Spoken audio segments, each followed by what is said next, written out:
When the city of Santa Barbara was first incorporated, the population was sparse, and groundwater combined with creek water coming through the old Mission Aqueduct was enough to sustain the city. But as the population grew and drought cycles occurred, the city began a search for additional supply.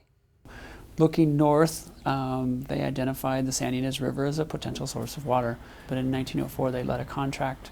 I think it ended up being almost $600,000 back in 1904. It was big money. And two contractors, one started on the northern side of the San Ynez and one started on the southern side. And they began construction of the tunnel. And it took better part of 6 years. I think they finished in 1910. And the tunnel ended up being about 3.7 miles long. An interesting historical fact is actually Mission Tunnel was built before Gibraltar. And the whole idea is if we can't get a tunnel through there, having a dam doesn't do us any good. So once Mission Tunnel was completed in 1910, a contract was released for Gibraltar to be built in 1913. And that took about 7 years to build Gibraltar before that whole thing could work as one system. More than a century after its completion, Mission Tunnel continues to play a critical role in Santa Barbara's water supply. It's one of two that allows us to move water from north of the San Ynez Mountains. And it's still to this day an important part of delivering. I mean, if we were to lose Tecolote Tunnel, which is the other tunnel that comes from Cachuma, it would be vital to helping us to meet the health and safety needs of our community. Playing such an important role in the supply of such a vital resource, Mission Tunnel is inspected yearly. What we do is we take a crew of between 3 and 6 individuals. We walk through the tunnel. There's specific points where we actually take measurements of the width of the tunnel. We also take observations of the condition of the tunnel. It's a challenging environment because when you go through that tunnel, you're walking in water the entire time. And that water depth varies from waist deep to ankle deep. The bottom is uneven. It's can be difficult at times. There's rocks you can't see under the water as you're kind of walking along.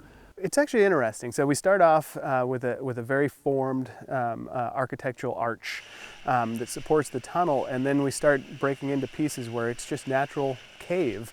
An opening where the natural rock was strong enough to support the tunnel, and so they left it that way. And it's very interesting because the groundwater intrusion has caused stalactites to form fairly rapidly. The water that infiltrates into the tunnel and creates those stalactites is not only interesting, it's substantial.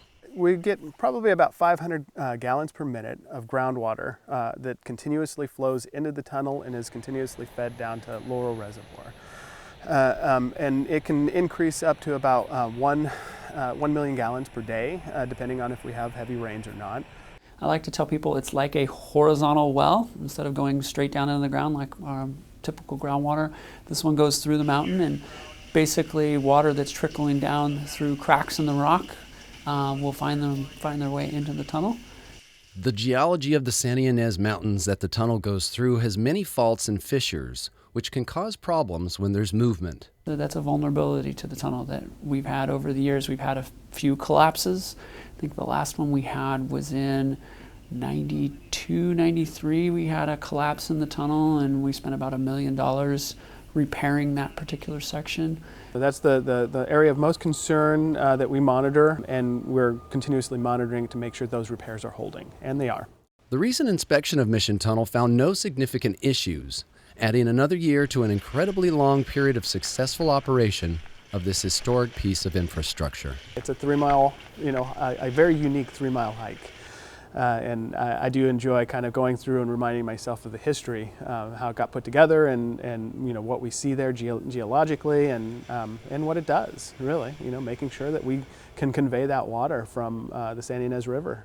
It's really a remarkable, piece of ingenuity in that sense, and something that, yes, I can only imagine the arguments over spending $600,000 on a tunnel in the early 1900s, but it certainly has been something that's paid dividends to this community for years and years and years, and I think to go into the future as well.